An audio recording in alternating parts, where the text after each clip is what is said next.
নমস্কার, আমি রানীবাঁধ বিধানসভার বিধায়ক জ্যোৎস্না মান্ডি। প্রথমেই সম্মানীয় রাষ্ট্রপতি দ্রৌপদী মুর্মুকে আমি আমার তরফ থেকে জোহার জানাই, শ্রদ্ধা জানাই।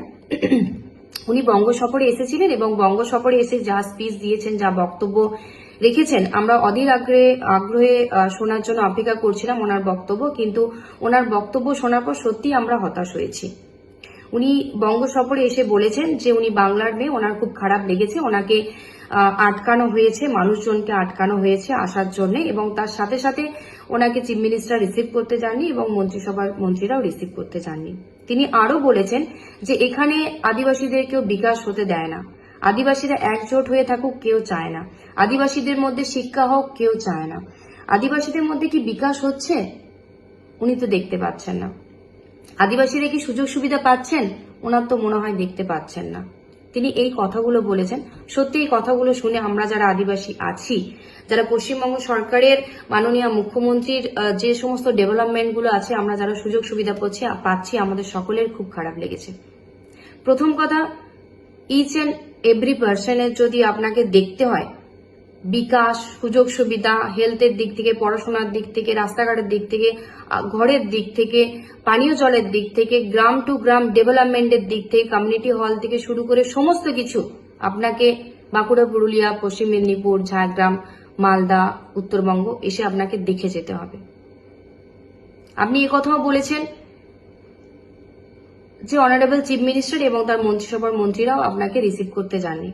আপনার অবগতির জন্য জানাই যে আপনি যতবার এসেছেন আপনাকে সাদরে ওয়েলকাম জানানো হয়েছে।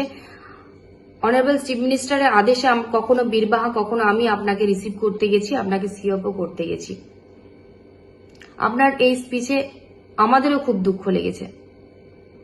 আজকে আপনি এই কথাও বলেছেন যে রাজ্যপাল এখানে নেই, আপনার এটা মনে আছে একজন সিলেক্টেড পার্সন রাজ্যপাল ওখানে কেন যাননি সেটা আপনার মনে আছে, কিন্তু হাজারো মানুষের একজন জনপ্রতিনিধি, একজন ইলেক্টেড পার্সন কেন ওখানে পৌঁছায়নি সেটা আপনার খেয়াল নেই। কেন পৌঁছায়নি? তিনি রাস্তায় আছেন। কোথায় আছেন? না রাস্তায়। কি করছেন? না প্রতিবাদ, ধর্ণা মঞ্চ, এসআইআর নিয়ে। কি নিয়ে? না এসআইআর নিয়ে। বিজেপি যেভাবে নোংরা রাজনীতি খেলা শুরু করেছে তারই প্রতিবাদে তিনি ধর্ণা মঞ্চ আছে। কিসের জন্য? নিজের জন্য। নিজের নাম তো এসআইআরে আছে, নিজের নাম তো, নিজের ফ্যামিলির নাম তো আছে ভোটার লিস্টে। তাহলে এসআইআরে কার নাম বাদ পড়েছে? সেই সাধারণ খেটে খাওয়া মানুষের নাম বাদ পড়েছে, যারা 60 লক্ষ মানুষ বিচারাধীন আছেন, তাদের অধিকারের লড়াইয়ে তিনি রাস্তায় আছেন। তার মনে হয়েছে তাদের পাশে দাঁড়ানো, সেই সব সাধারণ মানুষের পাশে দাঁড়ানো, সেই জন্য তিনি আজকে রাস্তায় আছেন। আজকে আপনার খারাপ লেগেছে, আমাদেরও খারাপ লেগেছে। যখন মণিপুর জ্বলছিল, আসাম জ্বলছিল, তখন আপনাকে একটাও কথা বলতে শোনা যায়নি। যখন হাজারো হাজারো মানুষ বিভিন্ন বিজেপি শাসিত রাজ্যগুলিতে রাস্তার ওপরে তারা হাঁটছিল, মহিলাদেরকে উলঙ্গ করে রাস্তায় ছোটাচ্ছিল বিজেপি শাসিত জেলার রাজ্যে, সেখানে তখন আপনার কোনো কথা শোনা যায়নি, তখন আপনাকে কোনো কথা বলতে শুনিনি আমরা, তখন আমাদের খুব খারাপ লেগেছিল। যখন মধ্যপ্রদেশে একজন ছেলের ওপর, আদিবাসী যুবকের ওপর প্রস্তাব করে দিল, তখন আপনার খারাপ লাগেনি? আমাদের খুব খারাপ লেগেছিল। আজকে অন্যায়ের নিরিখে যদি আমরা দেখি, আজকে রাজস্থান, মধ্যপ্রদেশ সব থেকে শীর্ষে আছে অপরাধমূলক রাজ্যগুলোর মধ্যে। আজকে নতুন সংসদ ভবন উদ্বোধন হলো, আজকে রাম মন্দির উদ্বোধন হলো, কই আপনাকে তো আমরা দেখতে পাইনি, আপনাকে তো বলা হয়নি। আপনার খারাপ লাগেনি? আমাদের খারাপ লেগেছিল। আজকে সম্মানীয় লালকৃষ্ণ আডবাণীজির একটি প্রোগ্রামে আমি দেখেছিলাম যে অনারেবল প্রাইম মিনিস্টার এবং তার সাথে অমিত শাহ চেয়ারে বসেছিলেন, আপনি দাঁড়িয়েছিলেন। আপনার খারাপ লাগেনি? আমাদের তো খুব খারাপ লেগেছিল।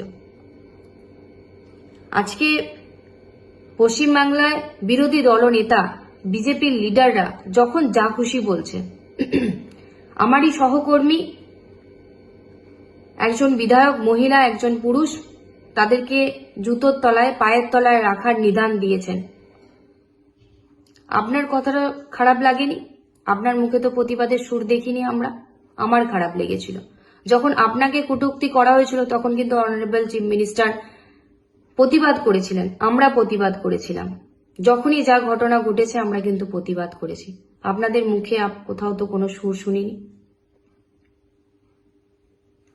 আজকে 10 জনের প্রতিনিধি আমরা আপনার সঙ্গে দেখা করতে চেয়েছিলাম যে আমরা পশ্চিমবঙ্গ সরকার আদিবাসী মানুষদের জন্য কি ডেভেলপমেন্টের কাজ করেছেন সেই রিপোর্ট কার্ড আজকে আমরা আপনার হাতে তুলে দিতে চাই। আজকে যা কিছু ডেভেলপমেন্ট হচ্ছে আদিবাসীদের জন্য, পাহাড় থেকে জঙ্গলমহল, বিনা পয়সায় আজকে জঙ্গলমহল মানুষের ফ্রিতে রেশন পান। আজকে হেলথের ব্যবস্থা আছে, আজকে অলচিকি স্ক্রিপ্টে পড়াশোনা করার সুযোগ সুবিধা আছে, WBCS এ পড়াশোনা পরীক্ষার জন্য অলচিকি স্ক্রিপ্টে তার সুযোগ সুবিধা আছে। সবকিছু কিন্তু অনারেবল চিফ মিনিস্টার মাননীয় মুখ্যমন্ত্রী মমতা ব্যানার্জি করে দিয়েছেন আদিবাসীদের জন্য। কিছুক্ষণ আগে আমি দেখেছি যে প্রধানমন্ত্রীজি সম্মানীয় উনি একটি টুইট করেছেন যে তৃণমূল আদিবাসীদের পাশে নেই, পশ্চিমবঙ্গ সরকার আদিবাসীদের সম্মান করতে জানেন না, অনেক অত্যাচারিতের মধ্যে আছে। আমাদের পশ্চিমবাংলায় আপনাকে দেখতে হবে না, আপনারা যে ধর্মের নামে রাজনীতি করেন এগুলো আপনাকে দেখতে হবে না। আমি অনারেবল ম্যাডামকে বলবো যে বিজেপি লিখে দেওয়া স্পিচ আপনি পড়বেন না, আপনাকে নিয়ে রাজনীতির নোংরা খেলা তারা খেলছে। আজকে তাদের চোখে যদি পশ্চিমবাংলাকে দেখেন এরকমই আপনি দেখবেন যে আদিবাসীরা অবাঞ্ছিত, আদিবাসীদের কোনো ডেভেলপমেন্ট হয় না। তাদের চোখ দিয়ে দেখলে আপনি এরকমই দেখতে পাবেন। কোন রাজ্যে আমাদের অনারেবল চিফ মিনিস্টারের মতো কোন রাজ্যে এত আদিবাসীদের সুযোগ সুবিধা কোন রাজ্যে পায় না। এখানে each and every person, every গ্রাম, প্রত্যেকটা গ্রাম মাননীয় মুখ্যমন্ত্রীর সহযোগিতায় ডেভেলপমেন্টে গভর্নমেন্টের সমস্ত সুযোগ সুবিধা তারা পাচ্ছে। 8 থেকে 80 প্রত্যেকটা মানুষ তার সুযোগ সুবিধা পাচ্ছে। আজকে লক্ষ্মী ভান্ডারের মতো একটি স্কিম যেটি মহিলাদেরকে নিজের পায়ে দাঁড়াবার একটা সুযোগ করে দিয়েছে। আজকে আমরা আদিবাসীরা যে উচ্চ শিখরে পৌঁছাচ্ছি, আজকে আমাদের ভাষা রিপ্রেজেন্ট করতে পারছি, আমরা সমাজের বাইরে যেতে পারছি, সবকিছুই কিন্তু আমাদের পশ্চিমবাংলার মাননীয় মুখ্যমন্ত্রীর অবদান। তার জন্যই কিন্তু আমরা সবকিছু করতে পারছি, তার জন্যই কিন্তু আমরা সব দিক থেকে সেভ আছি। আজকে লক্ষ্মী ভান্ডারের মতো স্কিম 1700 টাকা করে প্রত্যেক আদিবাসী মহিলাদেরকে দেওয়া হচ্ছে।